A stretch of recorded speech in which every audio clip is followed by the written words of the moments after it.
Then, "Hi, my name's Laura, and 2 nights ago at Thanksgiving dinner, my sister stood up, slammed her glass down, and screamed across the table, 'Give back the $120,000, 0 cents, or you'll never see Mom and Dad again.' No warning, no explanation, just a public execution of me. But that wasn't even the worst part. The worst part was realizing they'd been planning it quietly for months behind my back, with my mother sitting there saying nothing, like I deserved it. And while they laughed, accused, and humiliated me, I reached into my purse calmly and placed something on the table that changed everything. Before we dive in, what time are you listening and where from? Drop a comment below. I read everyone, because sometimes the real betrayal doesn't explode. It whispers until it breaks you, or they think it did. Maybe it was the gentle hill country breeze or the way the lights on the oak trees didn't quite match the chill in the air. I pulled up to my mother's house at 5:30 p.m. sharp, just as planned, parking behind my sister's gleaming black SUV that was slightly crooked in the driveway, as if it owned the place. I held a canvas bag of handmade gifts in one arm, my purse clutched tight in the other. Inside my purse was a folded piece of paper, a short speech I'd written at midnight last night, a moment of gratitude, I thought, maybe even healing. My heart raced as I smoothed the paper in my pocket, hoping tonight might mend the cracks I'd felt growing between us. The porch light flickered once as I approached the door. Mom opened it before I even knocked. "Laura," she said plainly. No hug, but just my name, clipped at the edge. Her eyes darted past me like she was checking if I'd brought anything to disrupt her perfect evening. I stepped inside. The smell of pecan pies and roasted turkey wrapped around me, familiar and almost enough to make me forget what came next. The dining room was already set. Crystal cutlery, name cards, and soft silver cursive embossed napkins. Everything perfect. My eyes swept the table. "Where's mine?" I asked softly. "Oh," Mom turned. "Claire said you liked the corner seat, to be more comfortable." She gestured toward the folding chair at the end of the buffet cabinet. No table setting, no name tag, just space. I slid the chair closer to the table gently, as not to cause a scene, but Claire saw, and she made sure everyone else did too. "Ooh, Laura always likes to be low-key, right, sis?" she said with a laugh that felt like a trap. Her voice dripped with mockery, and she shot a knowing glance at Mom, who looked away. People chuckled. Even Uncle Frank shook his head and smiled like it was all harmless. I forced a small laugh too, the kind that hides behind your teeth. It didn't just feel temporary, it felt conditional. Dinner unfolded with the usual chatter, wine, stories I wasn't part of, and glances that flicked past me like I was furniture. Claire leaned toward Ethan, whispering just loud enough for me to catch, "She's probably just here for the leftovers." I focused on the centerpiece, a candle holder I'd given Mom years ago. She never acknowledged where it came from. She never had to. When it came time for the toasts, Dad cleared his throat and raised his glass. He gave Claire a nod, and she stood with confidence I'd never seen questioned. Her speech was filled with flair and jokes that everyone loved. "To family," she said, pausing to smirk at me. "The ones who always show up, and the ones who just take." When she sat, I stood. "Just a few words," I began, holding my glass and reaching for the microphone beside me. It didn't turn on. I tapped it, flipped the switch. Nothing. Claire leaned over with exaggerated concern. "Oh no, I guess the battery's dead." "It wasn't meant to be," she shrugged, all innocence. "Maybe next time, Sith," she added, her tone sharp enough to cut glass. Laughter again, this time softer, more awkward. People weren't sure whether to feel sorry for me or embarrassed on my behalf. I folded the speech, slipped it into my purse, and sat down. My wine glass was now empty. Someone had taken the bottle down the other end of the table. As the meal ended, it was time for gifts. Each year we did a small family exchange. I'd prepared something special. A scrapbook of Dad's last few years, the hospital visits, the letters he'd written, photos only I had. I'd stayed up 2 nights assembling it. Eleanor opened the gift with slow hands. "Oh, Claire, this is beautiful," Mom said, her voice caught between awe and disbelief. "You've outdone yourself," she added, clutching the book like it was a treasure. I froze. My sister looked up, wide-eyed and smiling. I just thought it was time we honored his memory. Right? She said, then added, It came to me just last week. I poured my soul into it, Claire continued, her eyes glinting as she met mine, daring me to speak. She didn't even bother to pretend she made it. She just claimed it. The scrapbook sat open in Mom's lap. She turned to the page with Dad's letter to me, the one I'd hidden under a folded flap. My handwriting was still on the corner, dated 8 months ago. No one noticed, or if they did, no one said anything. Dad's eyes flicked toward mine. A glance, nothing more. Claire's always been so thoughtful, he murmured, avoiding my gaze. My hands curled under the table. I tried to tell myself it didn't matter, that gifts were just symbols, that intentions were louder than applause. But it did matter. And the silence around it was screaming. That was when the fog in my memory began to lift. This had happened before, more times than I could count. The family tree photo from 3 years ago, where my name was left off the caption. The time they asked Claire to read at church even though I'd written the poem. The tribute at Dad's memorial, my part cut, hers added last minute. Last year, Claire took credit for the fundraiser I organized for Dad's treatment, smiling for photos while I handled the paperwork. It wasn't forgetfulness, it was a pattern. It was a quiet campaign, and tonight it was louder, sharper, more intentional. I picked up my fork. My food had gone cold, but then I looked up and saw Eleanor whispering to Claire, "Make it quick," I heard Mom hiss, her voice low but unmistakable. A moment later, Claire stood, glass in hand. "I know we're all so thankful to be together," she said with that voice, the one that always sounded rehearsed. "But before we go on, there's something we need to clear up, something serious." Every face turned toward her, then slowly toward me, and I understood. The folding chair wasn't just a message. It was a warning. They dimmed the lights in the dining room just after Claire's toast, and everyone began shuffling toward the living room like it was some grand procession, the same room we'd gathered in every Thanksgiving Eve since we were kids. Now filled with adult tension, glittering paper, and a smell of pumpkin spice-scented candles too strong to be warm. I followed last, not because I was being dramatic. I just didn't feel like walking into another spotlight meant for someone else. My chair creaked as I sat down. Not that anyone noticed. I might as well have been a coat rack. Milani floated through the room as Claire twirled in her heels with a plate of cookies, flanked by Ethan and his girlfriend, who couldn't stop talking about her yoga studio in Houston. Laura could learn a thing or two about balance, she quipped, tossing her hair with a laugh that stung. On the coffee table, gifts were piled high, color-tagged, streaming. I searched quickly with my eyes. Nothing. There was a gift bag from me. I'd placed it under the tree earlier.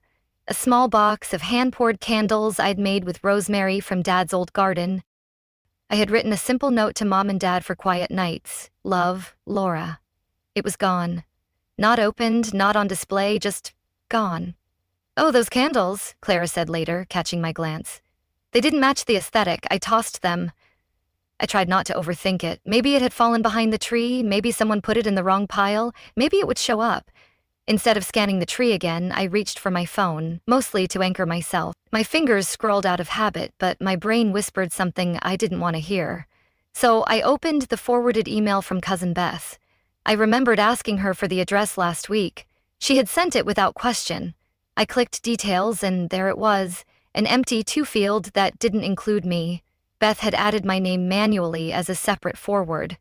I hadn't been included in the original email. I hadn't even been invited. "Claire said you wouldn't mind," Beth had texted me later, her words a knife disguised as an apology. The fake smile on my face stayed in place out of pure muscle memory, but inside something shifted. The kind of shift you feel in your chest when someone says, "no offense," before saying something that slices you anyway. That sting crawled slowly through my ribs. I didn't belong here. I was in the room, but I hadn't been counted. I slipped the phone back into my lap. My jaw clenched, but I didn't say anything. I'd trained myself well. That's when I felt a small tug at my sweater. I looked down. Lily. She was 7 now, same wide eyes I remembered from the last birthday I attended before the invitations quietly stopped coming. "Hey, kiddo," I whispered, trying to sound normal. She held half a cookie, crumbs trailing her sleeve. Aunt Laura, yeah. Is it true you used to steal from Grandma? I blinked. What? She said. You always take credit for stuff you didn't do, but it's okay now. I guess we're not supposed to talk about it. Her mom says you're sneaky, she added, her voice innocent but piercing. The words sat between us like cold soup. What? Who told you that? Mom, but I'm not supposed to say. Lily nibbled the edge of her cookie. I think it's old stuff, like before I was born. I felt a small tear sting the inside of my eye, not because of what Lily said. She was just repeating what she'd been taught, but because the damage was already done. Claire's voice called from across the room. She vaulted over with the same poise she wore when she used to lead Saturday school plays. Sweetheart, come help me pass out these. Lily scurried away. Claire's gaze lingered on me for a moment, half smile, eyes empty. Kids say the darndest things, don't they? She said, her tone laced with venom. And then she turned and walked off. I sat there, the blood behind my ears pounding like a warning bell. That was the moment I realized it wasn't just a pattern of oversight. It was character assassination. Carefully crafted, shared in whispers, coated in just enough sugar to sound like concern. I leaned back and stared at the fireplace, silent, useless, just like I was supposed to be. I remembered the night I'd paid Dad's clinic bill. He was too ashamed to tell anyone he'd relapsed. I'd driven down from Dallas, signed the forms, paid from my savings. Not even a thank you, he just said. Don't tell your mother. This Claire posted on Facebook that night, so proud of our family coming together in hard times. She got 100 likes. I got overdraft notices. You're so selfless, her friends commented, while I was eating ramen to cover my bills. I'd let it go because family, because image, because no one likes the sibling who makes a scene. But tonight, even the children were carrying the message that I was some sort of liar, a thief, an outsider, and I wasn't even given the dignity of correcting it. I finished my wine in 2 slow sips. The lights on the tree blinked in a rhythm that felt rehearsed, like everything else in this house. From across the room, Claire whispered something to Ethan. She's probably planning her next scam, I overheard, her voice a calculated dart. He glanced at me, and then they both turned their backs. I didn't get up when everyone returned to the dining table. I waited until the last laugh faded and the screaming chairs stopped echoing across the hardwood floors. Then, as if on cue, I stood, gathered my empty glass, and walked back into the room I was born in but no longer belonged to. The plates for dessert were already out. Blueberry and peach pies, store-bought, but fluffed up with whipped cream and the illusion of tradition. Someone had lit a vanilla candle in the center of the table, and its scent curled around me like smoke. My chair hadn't moved, still just slightly apart from the others, a hair's breadth. But emotionally, it might as well have been across the street. I sat down. Claire tapped her spoon sharply against her wine glass. The room fell quiet, attention shifting instantly to her like a reflex. I'd like to say something before we cut the pie, she said with a grin that did. I stiffened. The room expected another toast, maybe something about gratitude or the meaning of family, but she cleared her throat and said it in a tone I'll never forget. Give back the $120,000 0 cents, or you'll never see Mom and Dad again. You've been bleeding us dry for years, she added, her voice rising, and we're done letting you play the victim. No one moved. I thought I'd miss her. Aunt Carol let out a soft gasp. Lily froze mid-bite. Ethan's girlfriend slowly set down her wine glass. I turned my head slowly, trying to catch a smirk on Claire's face. Some sign this was an ill-timed joke. There wasn't one. What did you just say? I asked, barely above a whisper. Ethan, who'd been silent most of the evening, jumped in like a second act. You moved money out of Mom's estate last year when you said it was to cover medical bills. We saw the statements. Every one of us. You thought we wouldn't notice? He sneered, leaning forward. My hands tightened around the edge of the table. You think I stole from her? I asked, my voice cracked, but calm. No, Claire replied, leaning back casually. We're not accusing you. We're demanding you give it back. There's a difference. Don't play innocent, Laura, she continued, her eyes narrowing. We've got proof, and you're not talking your way out this time. The air turned dense, like a curtain had dropped between me and reality. I looked at Eleanor, my mother, but her eyes were on her lap. Her napkin suddenly seemed fascinating. I used my own savings, I said slowly. That wasn't from her estate, that was mine. Claire didn't blink. Then why were there no receipts? Why no documentation? Why does it look like you drained the joint account the week Dad entered palliative care? I opened my mouth, but stopped. Because she was right, there wasn't any trail.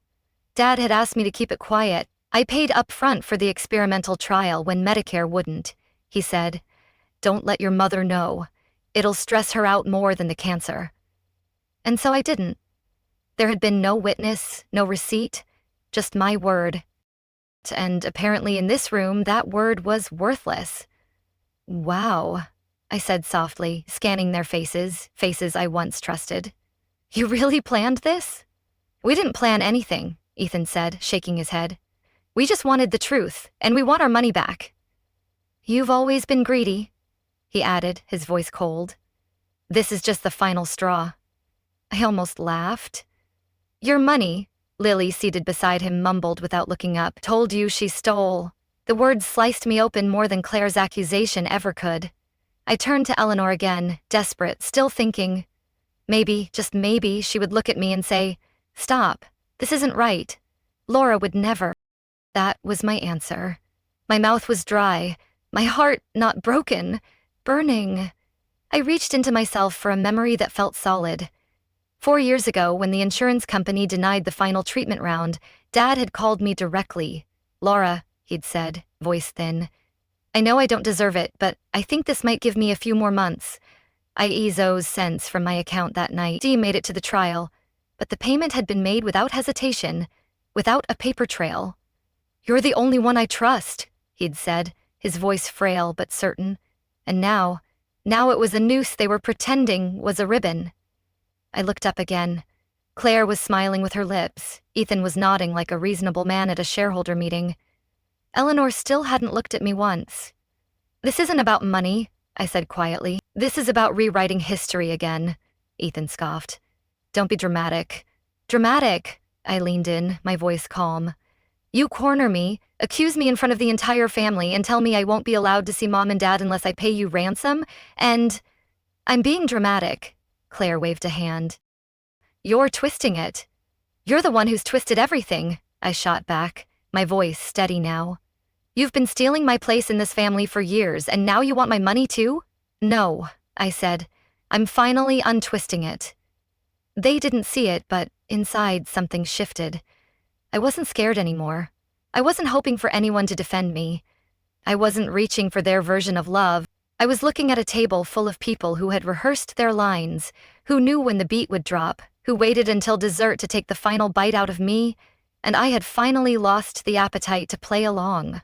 I didn't cry. I didn't argue. I didn't explain. I looked at Claire dead in the eye and whispered to myself, "You're not asking for money. You're asking for silence." And I was done being quiet. The murmurs didn't stop immediately. They lingered like perfume after someone has left the room, faint but unmistakable. I sat there still. No one looked my way. Not Claire, not Ethan, not even Eleanor. The pie sat untouched at the center of the table, slowly losing warmth like the room itself. I pushed my chair back gently and stood, muttering something about needing air. "Running away again?" Claire taunted, her voice low but cutting. No one asked if I was okay. No one followed. I made my way to the kitchen, not even bothering to fake a smile this time. The clatter of forks and fake laughter from the dining room trailed me like a shadow I couldn't shake. I leaned against the counter for a moment, hands still curled tight around my phone like a lifeline I hadn't quite cut yet. That's when I saw it. Dad's old laptop. Eleanor still used it for basic things, checking emails, watching sermon replays, organizing Thanksgiving cards. It was open, probably from earlier when she'd been printing place cards, minus mine. I sat down, less because I wanted to snoop and more because my legs just didn't want to hold me anymore. The desktop was still open, no password. I clicked the email icon, out of habit more than intent, not expecting to find anything, just looking for something to focus on that wasn't my own breath coming too fast, too loud. Her inbox was cluttered. Promotions, unread church newsletters, a half-drafted reply to Aunt Carol, and then drafts. I clicked. There were dozens. Most were empty or titled with placeholders, but one stood out. Subject line, tomorrow. I wish you knew. Dated 9 months ago. I stared at it, my hand hovered over the trackpad for a second longer, as if opening it would confirm something I didn't yet want confirmed. And then I clicked. It opened with no password. Her words filled the screen in that flat black font she always used. Times New Roman. Always 12 point.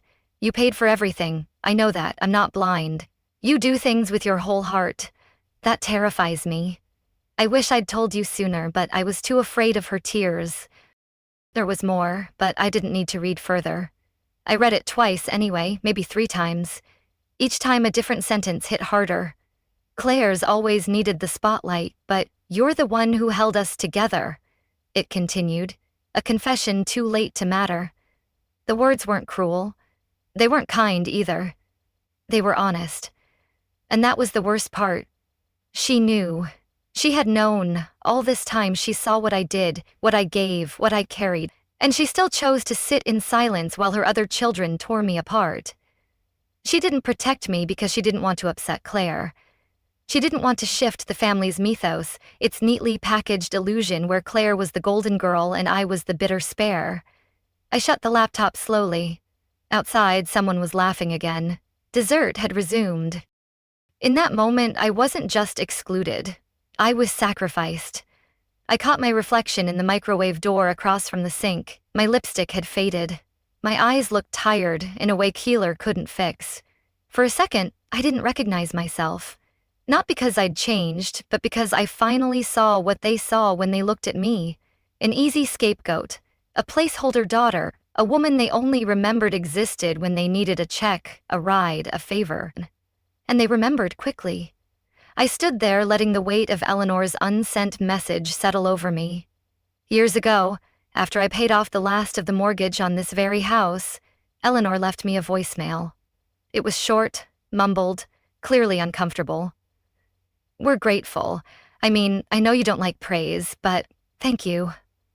I kept it from Claire, she'd added, so she wouldn't feel less. I deleted it. Back then, I told myself actions mattered more than words. That love didn't need to be performed to be real.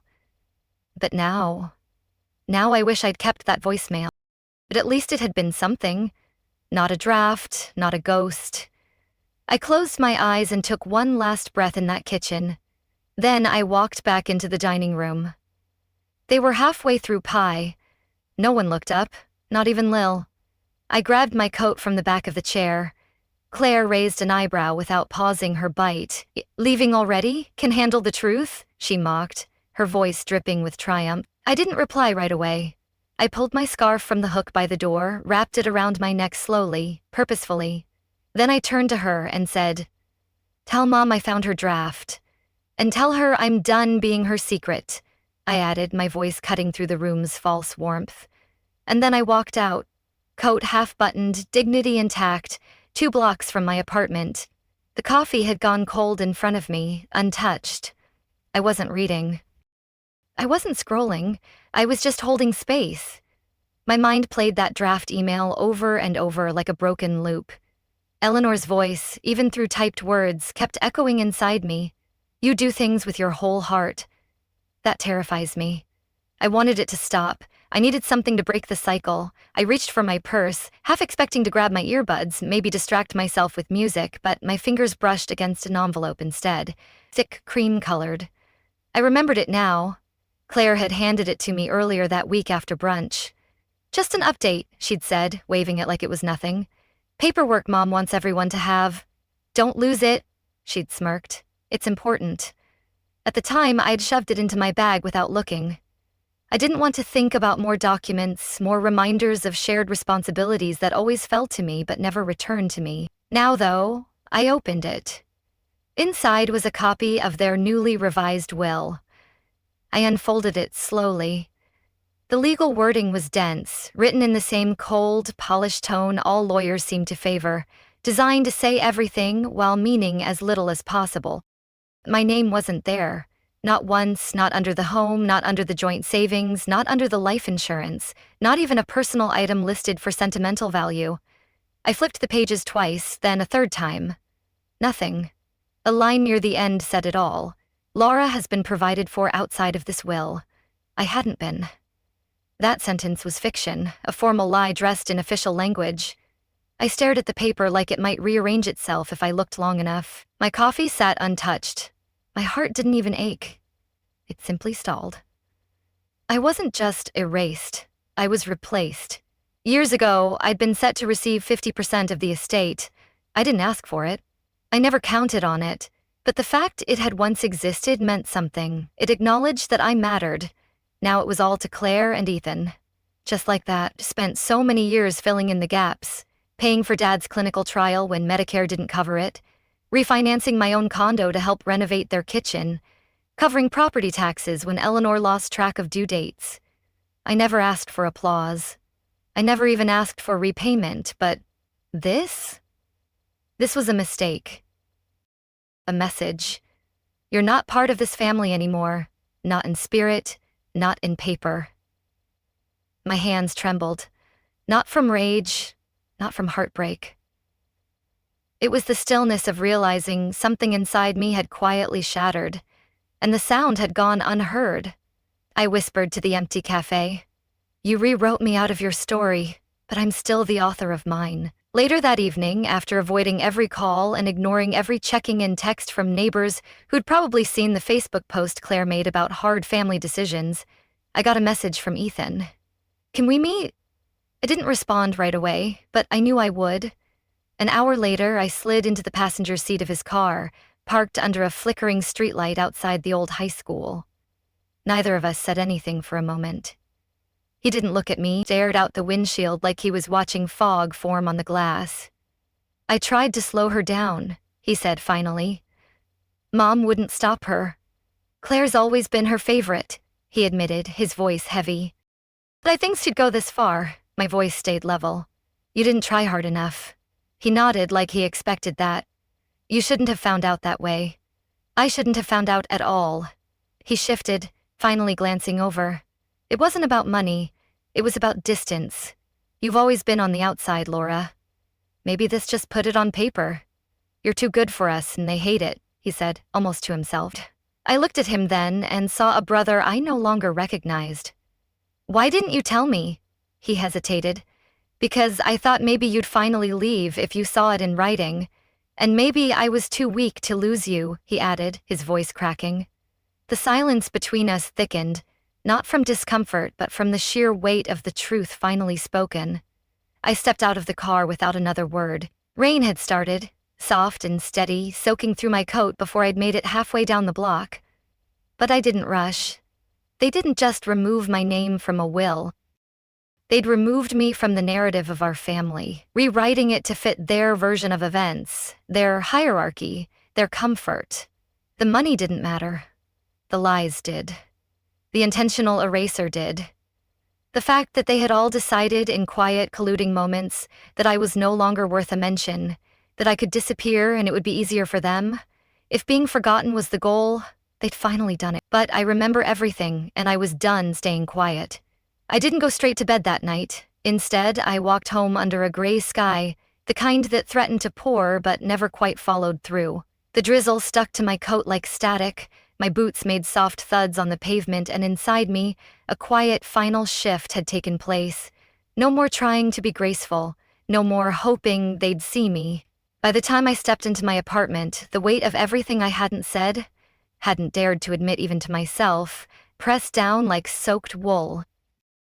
I locked the door behind me and kicked off my shoes. The silence in the room was soothing, predictable. At least here, nothing wrote itself when I wasn't looking.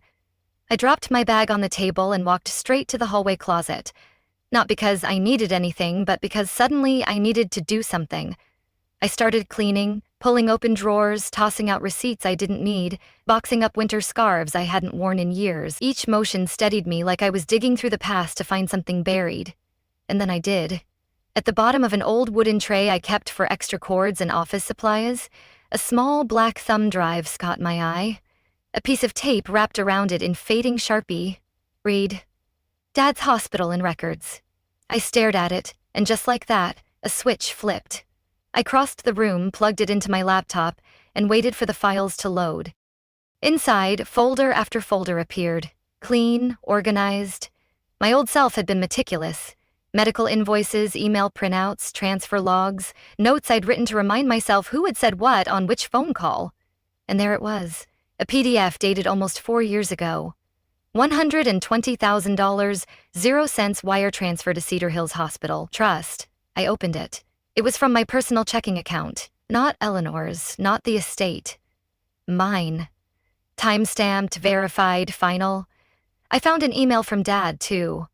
"Laura, you're my rock. Don't let Claire know. She'll make it about her." Every doubt they'd tried to plant about me, every accusation, every twisted retelling, this document cut through it like glass. But that wasn't all. I opened another folder, labeled Estate Communications. Inside were emails from our family's former attorney. I had backed them up when Dad was first hospitalized. One attachment caught my eye. The scanned version of an early draft of the will from 5 years ago. My name, clear as day, listed next to 50% of the estate, alongside specific items from my father's study he'd said were meant for the one who remembered. I exhaled slowly. Then I reached for the updated copy Claire had handed me, the one that erased me. I opened both side by side. Something felt off. It took a few minutes before I saw it. The signature, Eleanor's, slanted backward. The L lacked its usual loop. I opened the old birthday card she'd written me in September, still on my fridge. Compared the two? Not even close. I zoomed in on both screens. The signature on the will wasn't just odd. It wasn't hers. My pulse steadied. For the first time in weeks, I didn't feel powerless. I felt precise. I'd spent the better part of 2 decades quietly untangling financial knots for other people, reviewing trust documents, identifying forgery, building airtight audit trails. They forgot who they were dealing with. I whispered out loud, as if testing the words for weight. "Do you want to come for me with legal documents?" I smiled just slightly. "You chose the wrong sister." "You thought I'd break," I said to the empty room. "But I've been keeping score." I began dragging files into a new folder, rebuilding timelines, labeling evidence. Then I pulled out my phone and texted someone I hadn't spoken to in over a year. Me. "Hey, I might have something for you, just hypothetically." She was a compliance attorney at the county attorney's office. She'd seen me hold my own in state audits. We weren't friends, but we had mutual respect. Her reply came in under a minute. "Got time after the holiday? Want coffee or war room set up?" I smiled. "Me? Let's say both. I'll bring the files. Not yet. But I needed the truth out of the shadows. This wasn't about revenge, it was about record. Because when they tried to rewrite the past, they forgot one thing. And I kept the receipts. I didn't sleep the night after I found the files. But I wasn't restless. I was resolute. In the early hours, I sat at my kitchen table with coffee gone cold and the faint hum of the fridge keeping me company. The folder on my desktop was complete. The audio clips trimmed, the statements labeled, the chain of custody secure. By mid-morning, a text from Ethan appeared. "Ethan, Claire wants to smooth things over. Thanksgiving dinner round 2, just family." "No accusations this time," he wrote. But it felt like a trap. No apology, no acknowledgement, just a casual attempt to smooth things over like I'd spilled wine on a tablecloth. I stared at the message, then typed 2 words. "Let's finish it." I dressed like it was a regular Wednesday. No drama, no confrontation in my posture. But I did change my earrings. They were small gold drops my father once gave me when I got promoted. Symbolic, maybe, but I needed the reminder. Before I left, I slipped a manila envelope into my tote and tapped one last icon on my phone. The folder labeled Redemption. The drive back to the house felt surreal, almost like returning to the scene of a crime. And maybe I was. The same front door, the same wreath, the same too perfect lighting Clara always insisted on dimming, just enough to look warm in photos. But this time, I didn't pause on the porch. I walked in. The dining room looked nearly identical to a week ago, minus the folding chair. It was gone. In its place, a regular seat, unmarked, unlabeled, but everyone else had place cards. I didn't. Not again. Claire greeted me with her version of politeness, teeth clenched behind glossed lips. Glad you made it, she said. We just want peace, let's keep it civil, she added, her smile a warning. I nodded once. I brought something just in case the truth wanted to join us this time. Ethan shifted in the corner. Eleanor fussed with a candle that didn't need fixing. I laid my phone gently on the center of the table, face down, no words. Let them squirm a little first. Dinner began like a bad script. Casual banter, half-hearted questions about consulting and the weather. Laura's always so busy with work, Claire said, her tone falsely sweet. No time for family, right?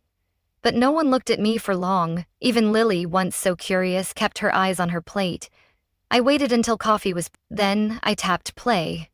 The room froze. At the sound of Marissa's voice, our family made for over a decade, the recording was clear.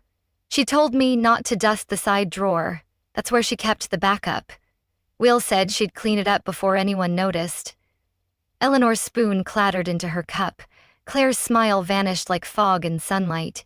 Ethan pressed his lips together, his gaze fixed on the tablecloth, but I wasn't done. Clip 2.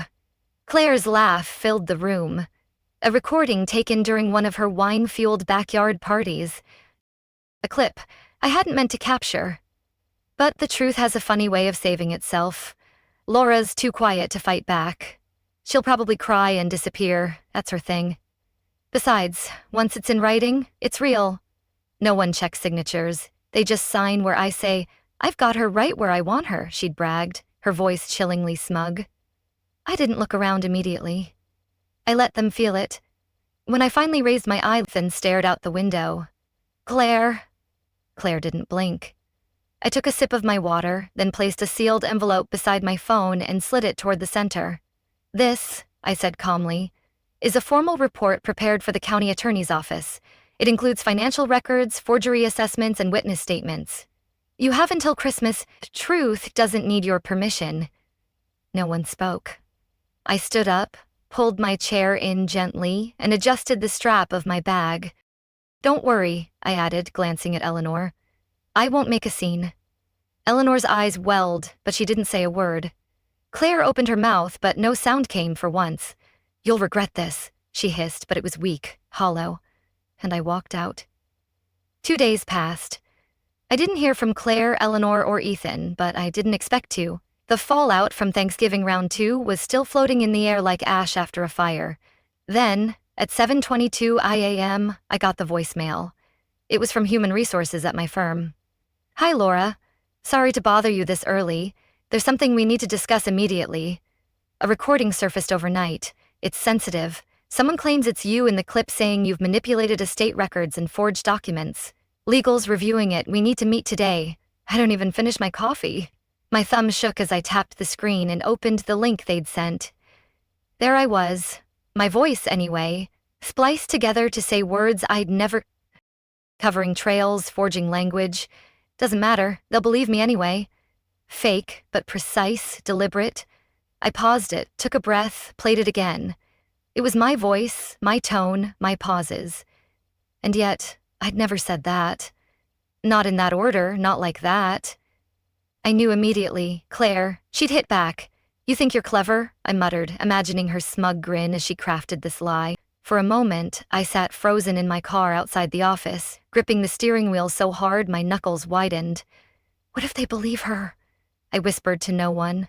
That old fear crept in, of being the one who overreacts, who sees ghosts, who pushes too hard and ends up looking unstable. I thought of all the times I kept my mouth shut to keep peace, to be the bigger person.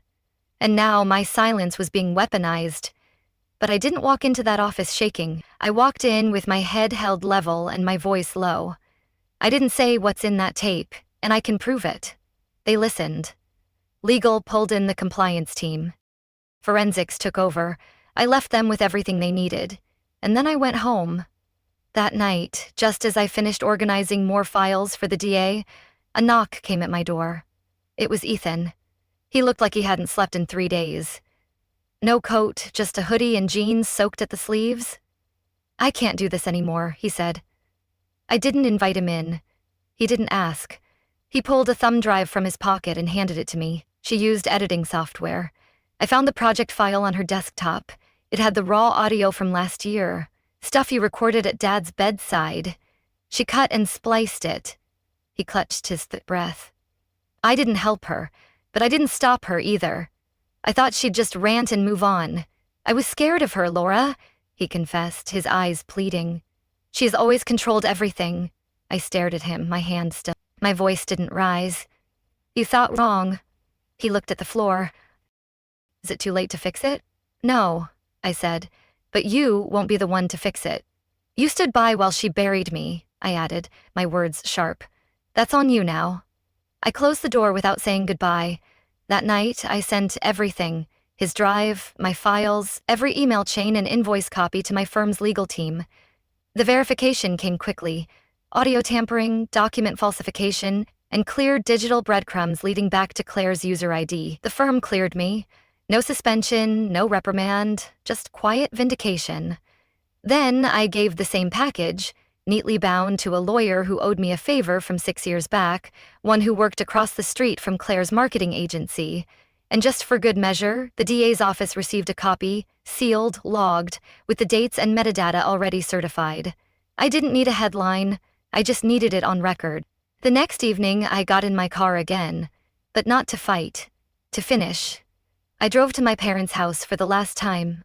The porch light was on. The living room glowed amber through the blinds. I could see Eleanor in the kitchen, alone, washing something small and delicate. She opened the door after 2 knocks. We didn't say anything. I stepped in just far enough to reach the console table by the stairs. I pulled the small handkerchief from my coat pocket, navy embroidered with a single L, the one she always tucked into her Bible, the one I saw in her purse that night, even after saying she didn't keep old things. I laid it down on the table, right on top of the photo frame with our childhood picture. You kept this, I said. I saw it. She didn't deny it. You don't have to say anything, I continued. You already did. You chose her over me, I said, my voice steady but heavy. But I'm choosing myself now. Then I turned and walked out. The next morning, news broke quietly. An internal memo circulated at Claire's firm. She was suspended pending investigation into digital fraud. By noon, the memo leaked. By nightfall, she was gone. No press conference, no grand statement, just silence. And I didn't have to raise my voice once. It had been a month since everything cracked wide open. That night, when the voice that had tried to erase me finally went quiet, didn't bring fireworks or applause, just stillness. And in that stillness, something inside me finally settled. Now, on a quiet Saturday evening, I sat on the porch with Lily. She was curled up beside me on the swing, sketching something on the back of an old grocery list. Her feet didn't quite reach the floor. The porch creaked under our quiet weight. The sky was soft, a stretch of pink and gold, like the world was trying to apologize without saying it out loud. Lily's backpack leaned against the side of the bench. She'd been living with me part-time now, a result of Eleanor stepping back from everything and everyone. Claire's legal team was still scrambling to contain the fallout. Ethan had relocated to Colorado, sending one guarded text before disappearing from the family thread altogether. But I didn't think about them often anymore. Not in the same way. I was learning how to make space for the people who stayed. Lily broke the silence without looking up from her sketchpad. Why don't we go over there anymore? Is it because of Mom? She asked, her voice small but piercing. I didn't answer right away. The question wasn't sharp, just honest, soft, and curious, the way children ask questions adults have long buried. Because, I said gently, some places stop being home, even if your name's still on the mailbox. But we've got our own home now, I added, squeezing her shoulder. She nodded slowly, then scribbled another line on her paper. I like it better here anyway. That made me smile. Not the kind of smile you wear for others, but the kind that seeps out from your ribs when something old starts healing. I reached over and smoothed her hair behind her ear. I like it better here too.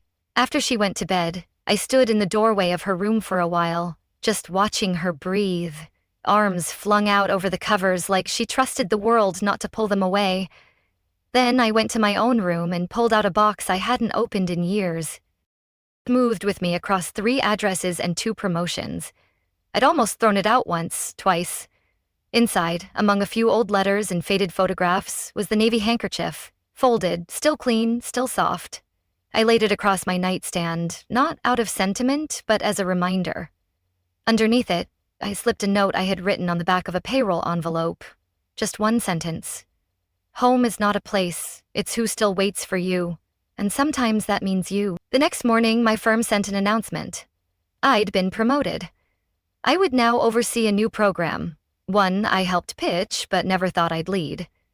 A financial empowerment initiative focused on women who've been quietly stripped of their inheritance, their legal standing, or their dignity inside families that used love as leverage. It wasn't just numbers. It was What's the first thing someone took from you, without asking? And every session, someone always cried. Not because they were sad, but because they realized they weren't crazy or alone. I didn't need a trophy for that. I just needed to show up. Later that week, I got a voice message. It was from Ethan. I don't expect forgiveness, he said, his voice quieter than I remembered. Just, thank you for not dragging me down with her. I should have spoken up, he added, his voice breaking. I'll carry that forever. I didn't reply, but I saved the message. Maybe not for him, maybe for me. A reminder that even those who stand silently beside cruelty eventually feel the heat of its consequences. The truth didn't need to roar. It just needed to be steady. As the sun dipped again into dusk, I stepped back out to the porch. Lily was already asleep. The silence didn't feel empty anymore.